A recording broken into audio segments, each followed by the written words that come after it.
और इंशाल्लाह बैरिस्टर असदुद्दीन अवैसी की पार्टी का चाहे वो गठबंधन भी करे ना करे, लेकिन अवैसी साहब उत्तर प्रदेश में 2027 में डंके की चोट में उत्तर प्रदेश में आ रहे हैं अल्लाह की रहमत से। आज तक 70 सालों में किसी मुसलमान नेता ने अपनी कौम के लिए कुछ नहीं करा, ना मुसलमान नेताओं के हाथ में कुछ आए।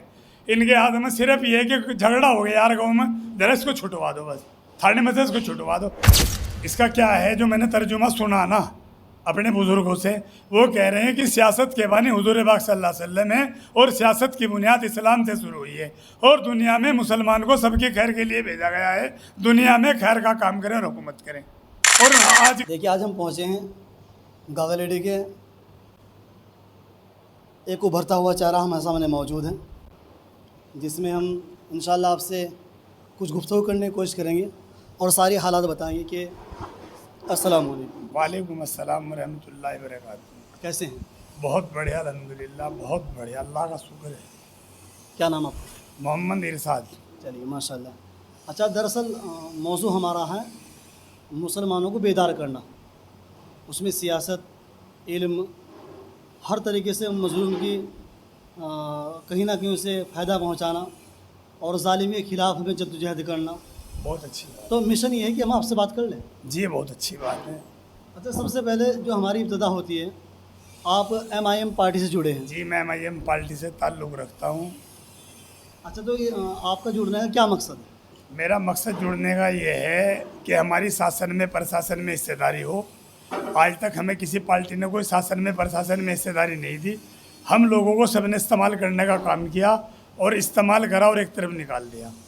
और हिंदुस्तान के अंदर बैरिस्टर असदुद्दीन अवैसी एक नेता ऐसा है जो जितना दबा कुचला दलित, जितना अन्याय है, इसके पास सबका हल है। हिंदुस्तान के अंदर अगर हिंदुस्तान में तोड़ है तो बैरिस्टर असदुद्दीन अवैसी के पास तोड़ है, ईमानदारी का और सच्चाई का, और मुसलमान को शासन में प्रशासन में हिस्सेदारी दिलाने का। आज तक कोई मुसलमान शासन में प्रशासन में मुसलमान को हिस्सेदारी नहीं दिला पाया। अच्छा, जैसे आपने बात की कि मुसलमानों को आज तक कहीं भी ऐसा मौका नहीं मिल रहा है कि शासन प्रशासन में हिस्सेदारी दी जाए। हाँ। तो दर्द आपका इस बात का है कि ना, जब जहाँ हमारा आरक्षण होता है, जहाँ हमें मौका मिलता है और जहाँ कहीं भर्तियाँ निकलती है, वैकेंसी निकलती है, तो हिस्सेदारी हमारी होनी चाहिए। हाँ, तो इन्हें अपनी अपनी कौम के नज़र आ जाओ। उस टाइम जिस टाइम वोट की इनको लोगों को ज़रूरत होती है तो चश्मा इनके ऊपर अलग होता है, और फिर जब शासन में प्रशासन में ये लोग आ जाते हैं फिर चश्मा उतर जाता है मुसलमान की तरफ से। इन्हें जब तक वोट नहीं मिलता मुसलमान का, जब तक इनके ऊपर चश्मा लगा हुआ रहता है, इसलिए ये हमें फिर भूल जाते हैं। तो कोई पार्टी हमें कुछ नहीं देने की, हमने ये तय कर दिया कि बैरिस्टर असदुद्दीन अवैसी जिंदाबाद और MIM पार्टी जिंदाबाद जिंदाबाद। हम तो ये चाहते हैं कि हमारा कफन भी MIM पार्टी के ऊपर हरा ही कफन पड़े, हमारे ऊपर भी। हमारी दिली तमन्ना है, अल्लाह की कसम। जी आपकी इतनी गहरी सोच है। इतनी गहरी सोच, अल्लाह की कसम सच्चाई है। हमें सब मुसलमान नेताओं ने रगड़े और जितना नुकसान मुसलमान नेताओं ने दिया अपने समाज को और अपनी कौम को, इतना हमें किसी ने कोई नुकसान नहीं दिया। इसके जिम्मेदार मुसलमान नेता हैं जिन्होंने सबकी बाल्टी में रसमलाई खाई और दही भले खाए बैठ के और अपनी मौज मस्ती ली। एक नेता नसीमुद्दीन सिद्दीकी ऐसे थे, ऐसे पढ़ जाने सीधे हो बहन जी की कार में सीधे ऐसे पढ़े नु, उन्हें कोई मुसलमान नहीं दिखा था उस टाइम जब वो सरकार में आ जाते मायावती के साथ, तो उन्हें कोई नज़र नहीं आया। इसलिए हमारा यकीन सबसे ख़त्म हो चुका है। हम बैरिस्टर असदुद्दीन अवैसी को वोट देंगे, इस अलावा हम किसी को कोई वोट नहीं देने के। अच्छा, फिलहाल तो बहुत सारे चेहरे आपके सहारनपुर के अंदर मौजूद हैं, जैसे इमरान मसूद, वो MP हैं, एक MLC हैं शाहनवाज़ अली, और उमर अली खान विधायक। अभी तो बहुत सारे चेहरे मौजूद हैं जो उनके पास में एक मौका है और मुसलमानों के हित में काम कर सकते हैं।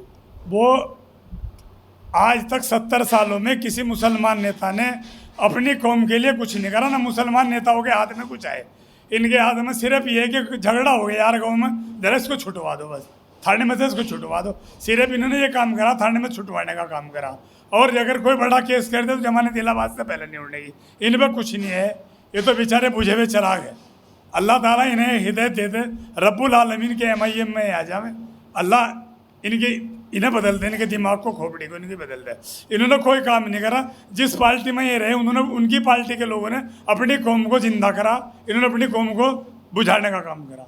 अच्छा, जैसे आप बात करें कि मुसलमानों के जो हमदर्द हैं वो बैरिस्टर असदुद्दीन ओवैसी, ये सब जानते हैं और आप भी जानते हैं और सब कह रहे हैं इस बात को तो सवाल हमारा है कि मुसलमान फिर असदुद्दीन शासन में क्यों नहीं लग पा रहा? नहीं, अब पार्टी 17 साल में 17 साल मुझे जुड़े हो गए। अब इंशाल्लाह पार्टी जवान होने जा रही है। 2027 में इंशाल्लाह असदुद्दीन अवैसी के बगैर कोई सरकार नहीं बना सकता माई का लाल, अल्लाह की रहमत से। अब के अल्लाह की मदद उनके साथ है, अल्लाह ताला ने अगर चाहा। एक मुसलमानों ने एक मौका सा दिया कि यार एक बार समाजवादी हो रहा जा, हालांकि मैं उसका कोई आने का जाने का कोई फायदा नहीं था, हमें सिर्फ नुकसान ही था उसका। और इंशाल्लाह बैरिस्टर असदुद्दीन अवैसी की पार्टी का चाहे वो गठबंधन भी करें ना करें, लेकिन अवैसी साहब उत्तर प्रदेश में 2027 में डंके की चोट में उत्तर प्रदेश में आ रहे हैं अल्लाह की रहमत से। अच्छा, ये इतना बड़ा दावा आप किस बेस पर कर रहे हैं? मैं सच्चाई का दावा कर रहा, जीत हमें तो सच्चाई की होनी। ये सब झूठे फर्जी लोग थे, इन्होंने आज तक मक्खन लगा लगा के वोट लिया। अब ये अल्लाह ने भी देख लिया कि ये काम चलने वाला नहीं है, इनके ऊपर अल्लाह की तरफ से जवाल पड़ेगी। हो समाजवादी का तो नाम ही नहीं रहने का अल्लाह की रहमत से।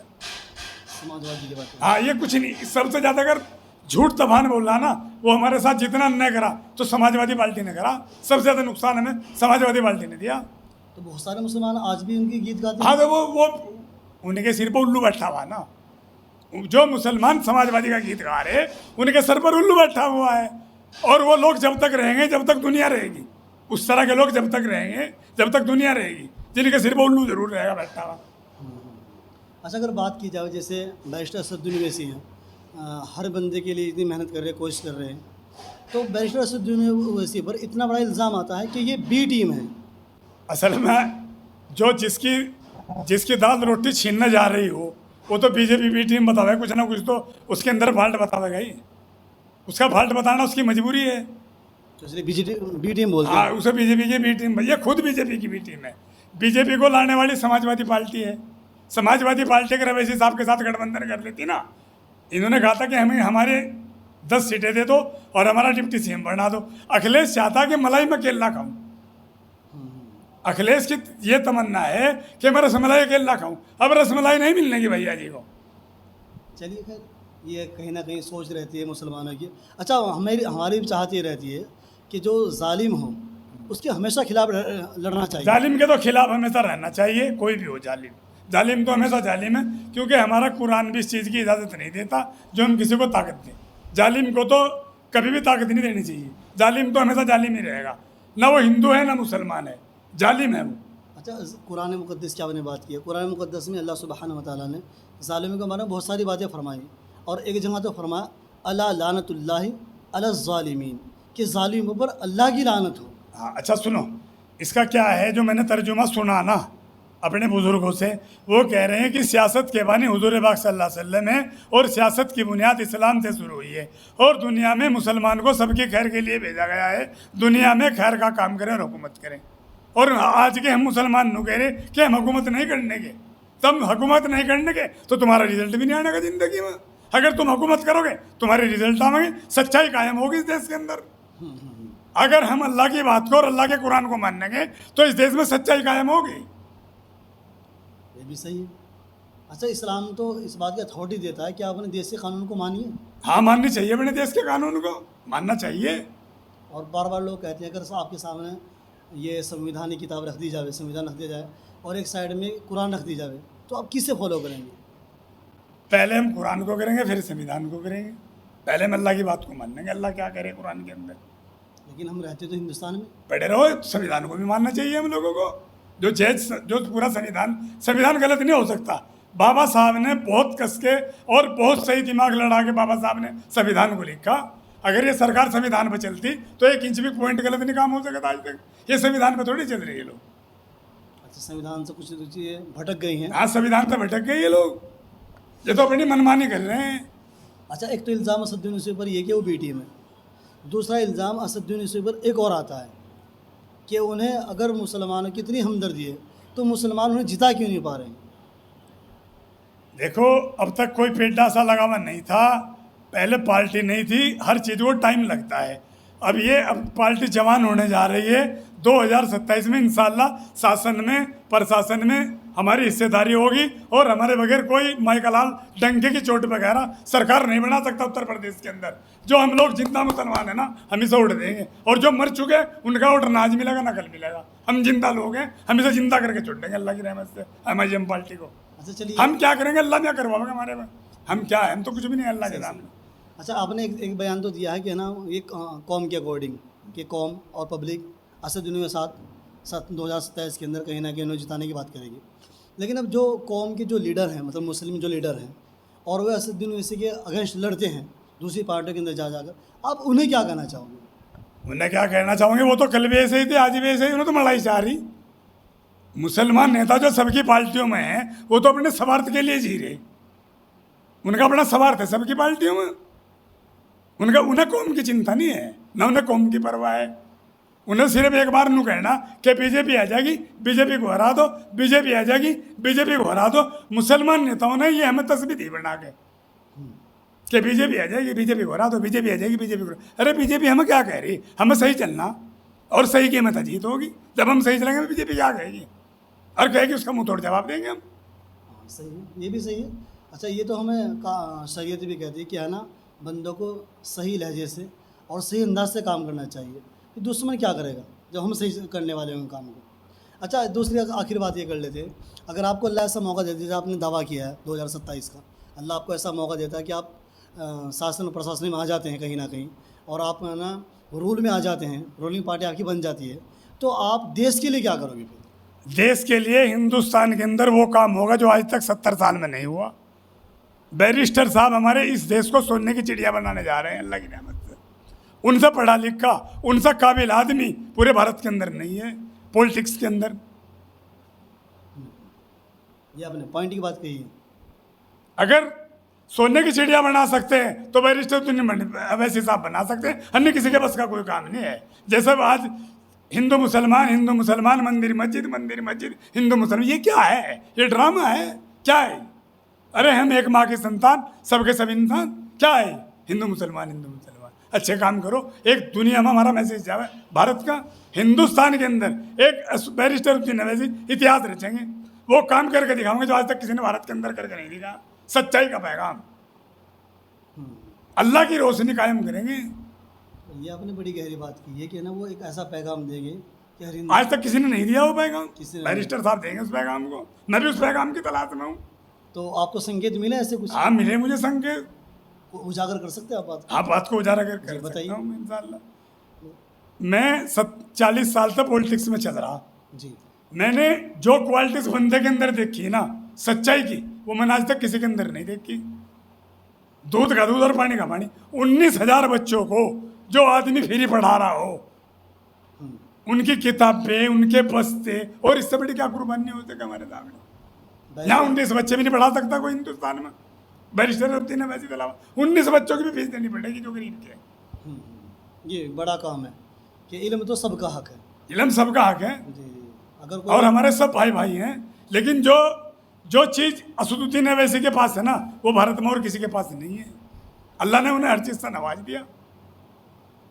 उन्हें अल्लाह ताला ने हर चीज़ से नवाज दिया। कोई चीज़ ऐसी नहीं रखी जो बैरिस्टर असदुद्दीन अवैसी के अंदर फिट नहीं है। हर चीज़ मौजूद। हाँ हर चीज़ मौजूद है बैरिस्टर असदुद्दीन अवैसी के अंदर। अच्छा, बैरिस्टर असदुद्दीन अवैसी जालिमों की कोई बात कर ले, कोई जालिम सामने आ जाता है तो उसे किस नज़र से देखना चाहते हैं? कोई जुल्म करने वाला हो उसे कैसे देखना चाहते हैं? नहीं समझे? जुल्म, कोई बंदा जुल्म कर रहा है भाई उनकी नज़रों में देखो, सुनो, जुल्म तो जुल्म ही है। देखो अच्छा थोड़े लगता है जुल्म, खुदा की कसम जुल्म नहीं किसी के लिए भी करना चाहिए। जब मैंने ये कह दिया हम एक माँ की संतान, सबके सब इंसान, ये तो सही है। और जो जालिम है वो हिंदू है ना मुसलमान है। हमें जालिम के लिए नहीं भेजा गया, हमें तो और मोहब्बत का पैगाम दिया गया कि मोहब्बत से पेश आओ। जैसे हमारे वो मूसा अलैहिस्सलाम थे, कौन से नबी थे हमारे जो मोहब्बत से पेश आए थे। उन्होंने कहा अल्लाह ताला ने कहा जाओ उसके पास मोहब्बत से पेश आइए, फिर उनके पास जाओ और मोहब्बत से पेश आओ उनके। हमें तो मोहब्बत का पैगाम दिया, हमें तो जालिम की बात ही नहीं कहीं भी जरा सी करी। और जो मुसलमान है और अल्लाह के रसूल को मानने वाला, खुदा की कसम वो जालिम नहीं हो सकता। ये सही है माशाल्लाह, वो जालिम नहीं हो सकता। अच्छा, आपने एक बड़ी गहरी बात बताई कि मूसा अलैहिस्सलाम को जो अल्लाह ने भेजा था, फिरौन की जानिब भेजा था। हाँ फिर क्या जाओ उनके पास, जी जी, मोहब्बत से पेश आओ। जी जी। जबकि फिरौन से बड़ा जालिम भी कोई नहीं था। हाँ, और मूसा से बड़ा हमदर्द भी कोई नहीं था। हमदर्द भी कोई नहीं था। तो ऐसे हमदर्द इंसान को ऐसे बड़े जालिम के पास भेजा। और जुमला क्या इस्तेमाल किया? आके मोहब्बत से पेश मोहब्बत से पेश आना। ऐ मेरे आका, कितनी गहरी बात कही मेरे आका ने, खुद कही अपनी जबान से कि जाओ मोहब्बत से पेश आओ उनसे। तो हमारा पैगाम तो मोहब्बत का है, हमारा जालिम का पैगाम नहीं है। चलिए माशाल्लाह। अच्छा, मिल के कैसा लगा हमसे? बहुत अच्छा लगा माशाल्लाह, आते रहिएगा आप इंशाअल्लाह, कोई दिक्कत नहीं। अच्छा, ये माशाल्लाह हमारे उभरते हुए चेहरे हैं सहारनपुर और एक कस्बा गागारेडी के अंदर। माशाल्लाह आने वाले 2027 के अंदर एक बहुत बड़ा पैगाम देना जा रहे हैं, और जिसमें बैरिस्टर असदुद्दीन ओवैसी की इंशाल्लाह कहीं ना कहीं सरकार बनाने जा रहे हैं। तो इस पर आवाम इन्हें किस नज़रिए से देखती है और इनका साथ कितना देती है, तो उस पर कहीं ना कहीं 2027 का हम इंतज़ार रहेगा। चलिए माशाल्लाह, बहुत बहुत शुक्रिया। अस्सलाम वालेकुम। वालेकुम।